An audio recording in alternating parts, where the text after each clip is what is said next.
Oh, yeah, that's good. Oh, slurpy goodness. I do love my Christmas coffee. Merry Christmas, everybody. I am Scarab, and you're watching Scarabic Enterprises, and I am here to ruin your Christmas. Welcome to my channel. If you're new, don't watch this. If you're old, you'll get it. Anyway, old? Well, I guess an older subscriber. I don't know. Anyway, I need to go get my food. As you can see by the title, I have something to eat.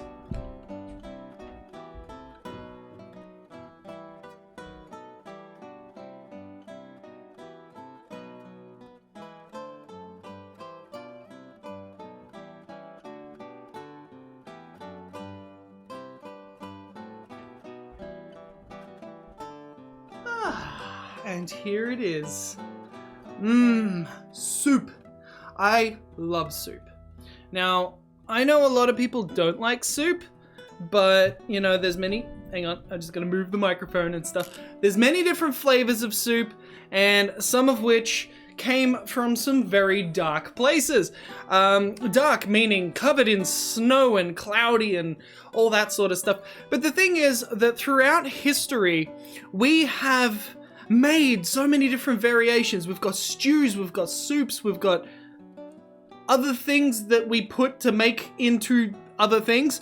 But I'm just trying to say that it wasn't always a tasty, delicious, appetizing meal.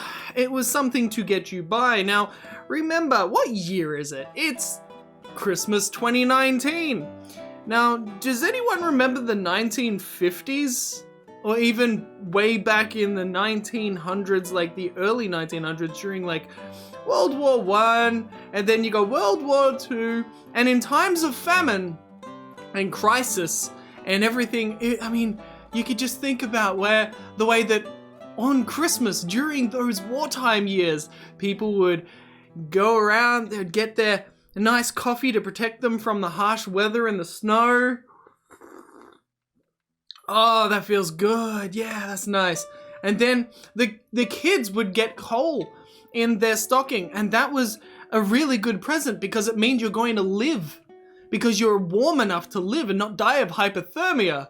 And then they would make this stew because there were so many homeless and unsheltered people. And the people that did have shelter also did this because they couldn't afford anything else, because members of different militaries had seized all of their food production and their resources. Their farms were shut down, and all they had were rations and bits and pieces here and there, and occasionally, if you're lucky, you had a few animals.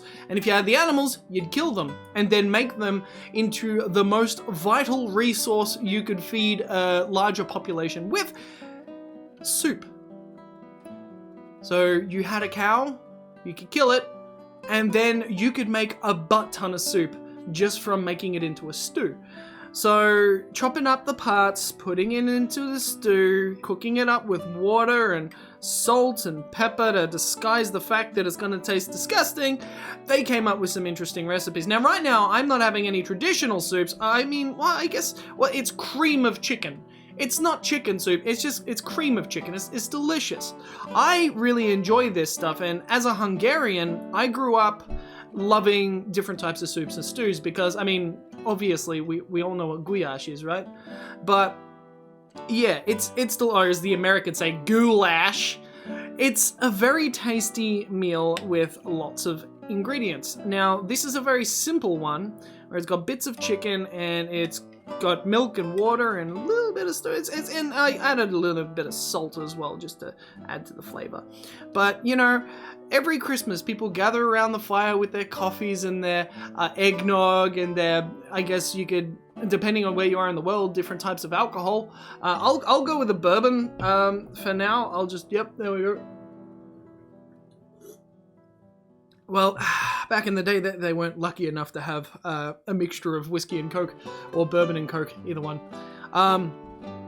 But yeah, so they would sit around a fire, and drink vodka. The difference is us doing it indoors, around a fire, around a Christmas tree with lights, and it's all a nice, bubbly, warm atmosphere.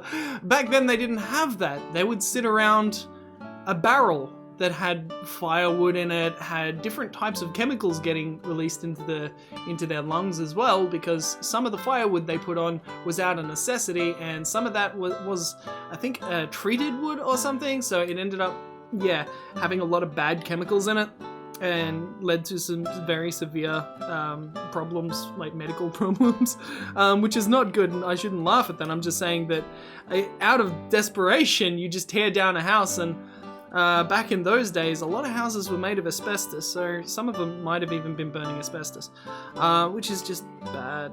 I mean, asbestos doesn't burn, but I mean, that's kind of the point of asbestos. But yeah, it was just bad. The whole situation is bad. But now we're in 2019, where there's still war happening. We're just a lot quieter about it. But in terms of World War and certain factions of certain countries trying to strive for world domination, it's not really happening as much as we would care to think.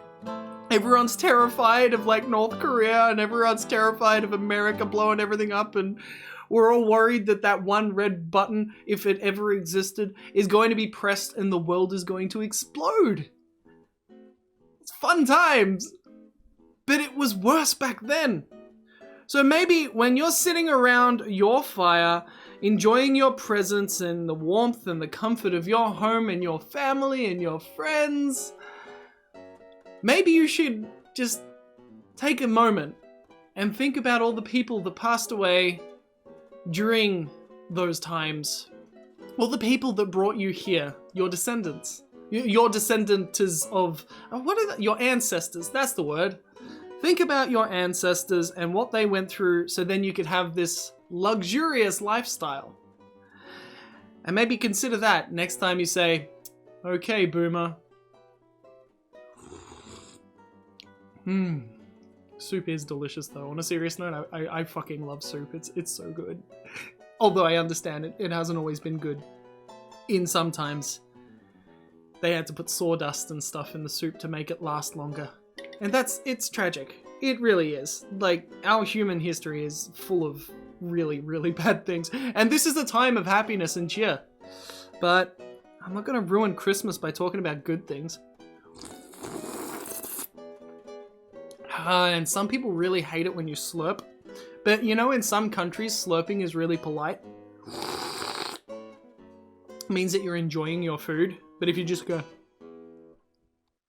then no one knows. But if you go, it means, good meal. And then to like Western people, oh, is it Western? Western, I don't know. Westernized, Western, Americans, English, Australia, all of that. English speaking countries, generally, if you slurp, it irritates the hell out of people. And that's why it's so much fun. So, let us all take a moment, sip our coffees, and just respect the dead. Doesn't matter what nationality they were, doesn't matter what beliefs they had, everyone suffered in war times. So, as my Christmas goodwill, here's a moment of silence for the deceased and for our ancestors. I could have said that better.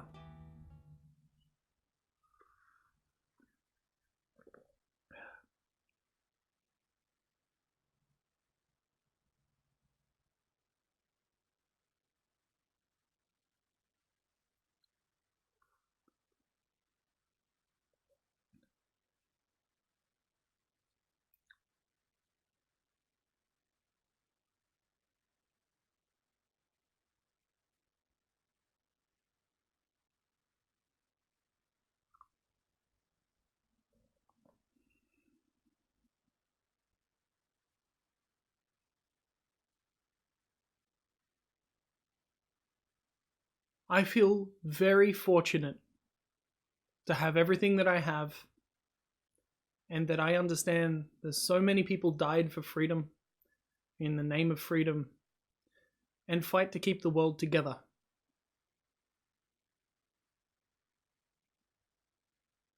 Had none of that happened, we wouldn't have such glorious movies, such wonderful and creative video games, the technology that has pushed our society to new limits. And I think in today's modern world, we kind of forget a lot of the things that have happened, mainly because, I guess, to a certain degree, some people want to keep the past in the past. But the truth is that we wouldn't be here without the past. And that could be said about everyone as well. You can't be the person you are today unless you went through things that you grew up with, and all the events throughout your life became who you are. You owe your life to those experiences because that is why you're here. And they could be good, they could be bad, they could be a mix. It doesn't really matter. The fact is, the past did happen. You'll never take that away from anyone. So why even try? I just want you all to know that I love my inner peeps.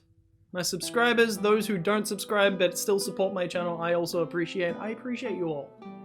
I just want us all to actually fucking think about things for once. Because we are in 2019, moving on to 2020, and people are already starting to just normalize everything to a degree where it's just not healthy. I think we need to concentrate more on history and make sure that history doesn't repeat itself. Because World War III could be the end of everything as we know it. And we don't want that to happen. We don't want another nuclear war. We don't want another Cold War. We don't want another World War. We don't want any wars. We want the world to come together to strive for a better future through technology and through human ingenuity. And the only way we can do that is if we come together as a species. The human race. Doesn't matter where you're from, what country, what nationality, what patriotism you have. The only patriotism you need is to Earth, because we all live on it. It's the only thing that matters. So, I don't have much to give, but when I do, I do. And even when I was homeless, I still managed to find a few bucks to give to other homeless people. Even when I was in need and I needed to have a roof over my head or to get food in my stomach or to, just find somewhere warm so then I can actually, be comfortable and sleep and stuff. I still gave things to people. I would buy a bunch of soup, and it was like this cream of soup sort of things, except I didn't have any stove to cook on because I was homeless. So instead of making getting cream of soup, I had these ready to eat meals, like chili beef and beef stew and pumpkin soup and stuff. It was a bit concentrated, but the main thing is I got some food into my stomach. And when I was going through that, I would carry around all these soup cans in my backpack. And that was just how I rolled. I just went around with soup. I had a couple of spare bits of clothing. Everything else was in storage. So technically I was still paying rent because all my stuff was in storage. But I think I was 21. And then even then, I still took a few cans out and gave it to someone else. Because I still had Centrelink. I was still getting money. But there was people that were in need.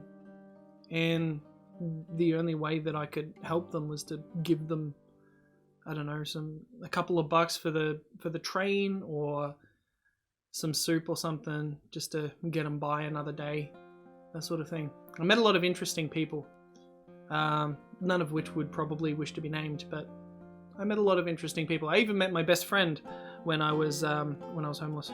Well, I already knew him, but we became best friends when I was homeless. He was one of the only people that actually took me and gave me some shelter for a few days, you know what I mean? Been besties ever since.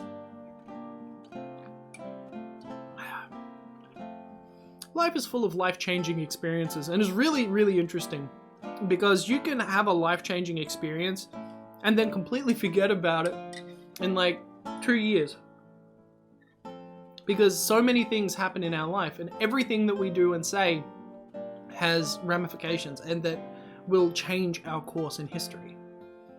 So everything we do, although life-changing at the time, doesn't necessarily follow us.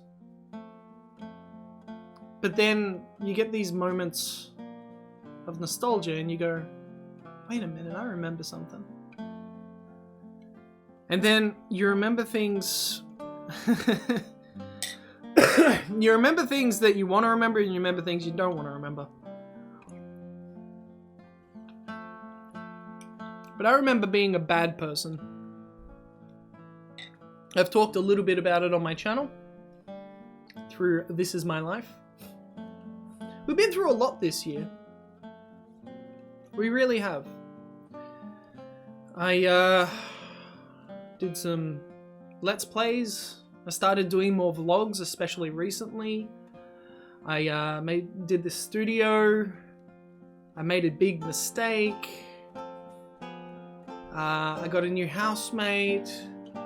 I've done so much stuff throughout this year, and it's all evidenced on my channel. Evidenced? Yeah, good wording. All the proof is on my channel. It's crazy the amount of stuff that I've done, but some of that stuff has already slipped my mind. It's so weird. And I remember during the start of the year, my 1 year anniversary on YouTube. That was fun. And that was like just after doing a Christmas special. Because I started my channel on the 2nd of February, I think it was the 2nd of February 2018. So when that time came again at the early of this year, February this year, then I ended up doing a special thing, and I got a cake, and it was good, and it was awesome. And then I read a bunch of comments and did a bunch of stuff, and it was fun. But I want to do something different this Christmas. I don't want to just... I mean, I will be playing games, don't worry. There is a Christmas special. This is the first part of the Christmas special. But this is the reality check of the Christmas special. So our lives are fleeting. It's constantly. It's just going and going. People are dying and being born every fucking click. And I know the meme. Stop clicking! You know, every second someone dies. That sort of... I can't remember what that's from, but then someone's like, stop clicking your hands! Oh god, that's funny. I seriously don't remember what's that from. I don't know if it's a story or if it was in a movie or if... I don't know. But that's the beauty of memory, is that sometimes you get like a picture perfect clarity with things, and then other second... Yeah, you're just like, nah. I don't get it.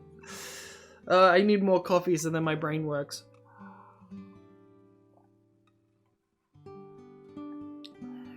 When I was a bad person, I go around being violent, being a stupid idiot, taking drugs, getting drunk, starting more fights, and finishing them. But the worst thing is that, you know, when I was a kid, I used to lie a lot. I don't know why I did, and it really pissed me off. Because like I was becoming a person that I really didn't want to be. I didn't want to be a person that was a bullshit artist. I didn't want to be a person that, you know, made things up to... I seriously don't know why.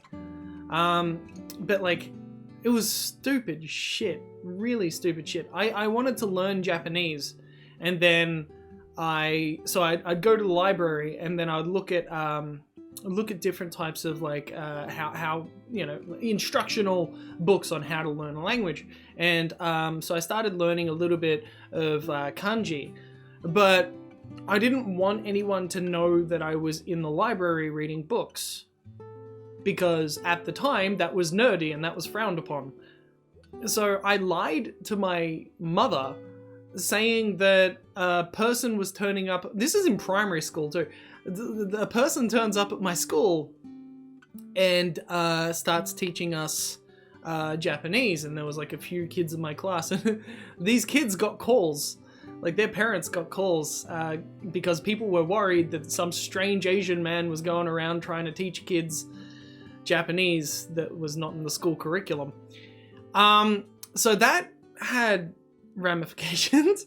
That was bad, and that was a stupid lie that I told just because I didn't want people to know that I went to the library. That's so stupid. But like, yeah, I used to just be full of these little fucking stupid lies, and I had no idea why I did it. But as a teenager growing up and stuff, I realized it got worse, and then I stopped because I ended up doing a bunch of different bad things in my time and criminal things and stuff. But I realized that being a violently aggressive person, being like a dishonest person and stuff, and then it was just like massive reality check. You know, I hated myself, and then I went, no, this is not the person I want to be. So I just turned everything around. It was like a mind over matter thing. I know for some people it takes a very long time to quit cigarettes, and because they've got like a physical reliance on it, all that sort of stuff. And I understand that chemical imbalances are a bitch, but for me, quitting smoking was mind over matter. I just sort of went, I don't want to smoke anymore, and then I just didn't. And it's simple as that. I mean, every once every 6 months or something, I might have a cigarette while I'm drunk. But outside of that, it's like, I mean, I'm not a smoker. It's to the point where now if I have a puff of a cigarette, I start coughing again. So yeah, it's like basically out of my system. But for some people, it's not mind over matter. They need to go through certain steps and stuff in order to get through quitting smoking. But for me, I just stopped. And that's the way that I've been through a lot of things in my life. I have the conscious ability to just stop myself from doing things. And that's really hard to do when you're an impulsive person. And I'm an impulsive person, which is why I got stop tattooed to my hand, out of anger issues and out of doing stupid shit. I mean, I used to flip into trees and hurt myself just to make my friends laugh. I don't know why I did it, I just did it. But yeah, stupid things like that, impulsiveness, is not healthy. So being an impulsive person and being able to switch it off is a mental thing I never thought I had the power to do. But that's the thing, mind over matter. So when I realized I was becoming a very bad person and I hated the future that I had laid out in front of me, I changed it. I changed what was going to happen in the future by changing myself, changing how I act and how I respond to situations. And the first time I ever realized that I have taken a step in the right direction. I don't know if I've mentioned this in This Is My Life, I'm not sure. But this is my biggest life-changing experience. I was a smoker at the time, and I was at a train station, and there was a very distressed woman there. She was in just utter tears. She was bawling her eyes out. And I was like, okay. Okay. Like, I didn't really know, because everyone else was sort of ignoring her. And then I was just like, this person's upset. I should probably find out why. So I rolled myself I used to smoke rollies. So I rolled myself a cigarette, and then I sat down and lit up a smoke. And this woman was just pacing up and down everywhere. Not fast, not speedily, just pacing. and she saw me with a smoke, and she asked me for one. And I didn't really have a problem with that. And I was like, yo, okay, cool, you're upset. You need some sort of good thing to happen. Here, have a cigarette. So I offered her a cigarette. And then during the time that we spent waiting for the train and having a cigarette, I learned so much about her life. Like, just bombarded with information. And I mean, she just relied on a stranger just to get something off her chest, just to vent, just to talk about her life, and to be like, this is why I'm upset. Someone's actually listening. And I could tell that she was very appreciative of the fact that I just sat there and listened. I've always been a generous person, and I mean, offering someone a cigarette is like, here, have some cancer, but that's not the mentality that you have when you give someone a cigarette. It's like, someone wants a smoke, you just give them a smoke. It's a nice thing to do. It's like, hey, I've got a 6-pack, do you want a beer? It's just a nice thing to do. So she told me about her life, and that she had just moved down from, I think it was Adelaide or Sydney, I can never remember. That's the one detail that doesn't really matter. But she moved down from out of state, and she moved to Australia. Moved to Melbourne, Australia. And then she moved down with her husband. And when they got here, her husband left her for someone younger that was a local. And not just that, but he also left her with child. So she was pregnant at the time. I didn't know, but she was pregnant.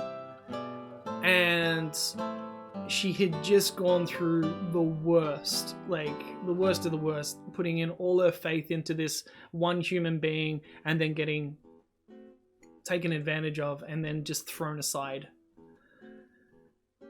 I could not even imagine what that would be like, just to, move with a significant other and then just to be dropped and left with nothing. And then she had to scrounge to find a shelter, to find a place to live. Because I think she was kicked out of the house that they found together. And so listening to this, and I was like, oh shit, no wonder you're upset. No wonder you're just like bawling your eyes out. I'm like, yeah, that sucks. People can be dicks, and this is true. Like, throughout human history, people can be nasty. And I just felt really bad for this person. And then I kept listening to her story and stuff, and then she was like, look, I'm like $100 off rent. I haven't eaten in 3 days because I'm trying to save to make sure I've got a roof over my head and stuff. This is before I was homeless, by the way. This is when I was like 18. Actually, no, this was probably when I was like 17, roughly. Yeah, I can't remember the exact year. My memory is not what it used to be. But yeah, so she was struggling and she didn't know what to do. And I'd been on Centrelink back then to make ends meet and all that sort of stuff. And I was just talking to her, and I told her bits and pieces of how she can sign up with Centrelink, how they can help her get some money while she's looking for work and everything, and maybe get some like all the tips and tricks for Centrelink and how to do things with like, especially if you're pregnant or something. They tend to help out people that are expecting a child. So I tried to give her as much information as possible. The survival foods as well. I told her all about the different ways of eating for as little money as possible. And so yeah, I just let her know, you got your packet noodles. As long as you can boil water and you got a stove or you got a kettle or something, as long as you got a bowl, you can make yourself noodles, that sort of thing. But then if you need something to sustain you and your kid, then you're gonna have to eat this and that and blah blah. So I went through it all, and she was on her phone. Back then we had Nokias and stuff, but she was on her phone typing everything I'm saying down. Like, go to Centrelink, ask about such and such, get such and such food, this will help you live, that sort of thing. And like, she wrote everything down. And like, everything I said had like carried weight, and it mattered. Like, everything I said mattered to this woman. And it's like the first person to show any sort of kindness to her since she got left, you know. So yeah, I just spoke to her. I just tried to help and everything. And she hadn't eaten, and she needed money for like for rent and everything like that. And you know, I had a little bit of cash in my wallet. I was like, look, here's $20. Get yourself something to eat. Make sure that kid survives. And then she was like, no, I can't take your money. I can't take your money. I said, no, you need this. Take the $20 and get yourself something to eat. And then she like just started crying, and like said thank you, but kept trying to give me my money back. She's like, I can't take this from you. I can't take this from you. And I was like, no, it's fine. And talking about your household, you said you were $100 off rent. And then I gave her the money for her rent to top it off. And I said, and she just would not take the money. And I ended up just like grabbing her hand and putting the money in it. They just like grabbed it, put her money in it, and said no. And I closed her hand over like that. And I said, this is yours, and I want you to use it for what I give it to you for. So I want this money to be for your rent, and this money to be to feed yourself. Okay? And then like she just tears, absolute bawling her eyes out tears. And it was crazy. And she was so thankful. And I said, look, if I see you around here and you're not doing better, I'm going to be really pissed off. And she's like, no, I'm going to go straight to the bank, and I'm going to put this in so then I, you know, because like her rent was due in a couple of days and she didn't have any money. So she's like, I'm going straight to the bank, and then I'm going to go to the shopping center. I told her to get McDonald's. She ended up going to get the stuff that I told her to buy, like the noodles and the soups and the everything else. And like she was just so genuinely happy that she actually had she had thought everything was lost. Everything was gone. Like life had no meaning, no matter. And then a random stranger offers her a cigarette and gives her enough to be able to live. Now, I never saw this person again. We didn't exchange numbers or anything, but the area that she was in, where we caught the train, never saw her there again. And at the time, I was catching public transport quite a lot. But I never saw her again. Hopefully she's doing well. And if she's watching this video, I hope that you and your child are healthy. I don't think you're watching this video. I don't know if you're the type to, but I hope you are doing well and healthy. Now, a lot of people that I've told this story to have said,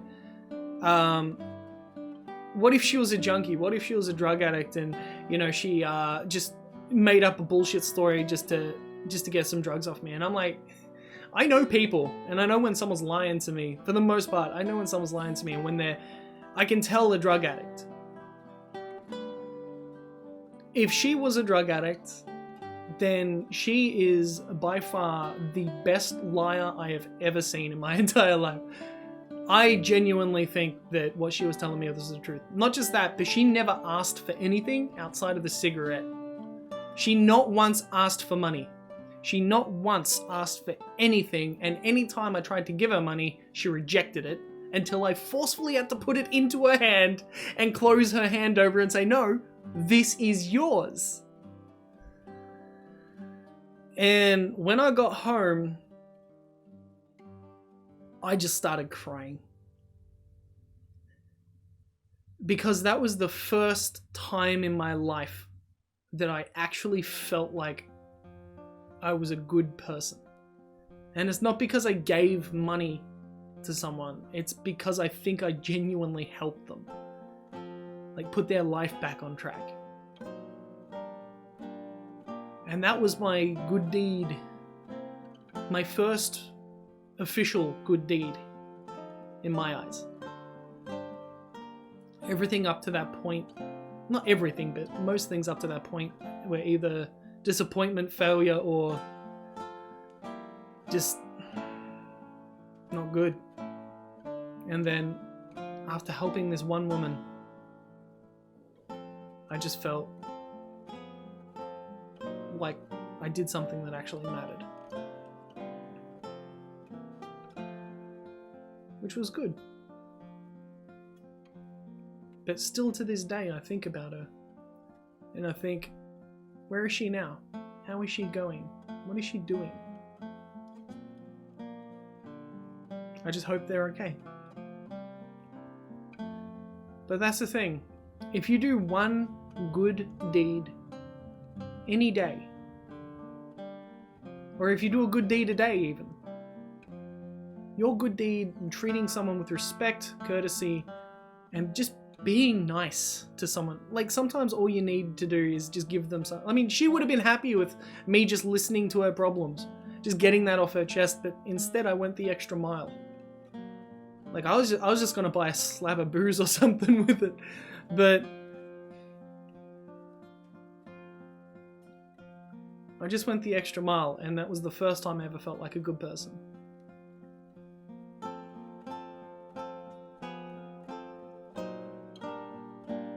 Merry Christmas. Be good. Do a good deed. Don't be selfish. Make someone else's day better. And appreciate the past. And work towards the future. I am Scarab, you're watching Scarabic Enterprises.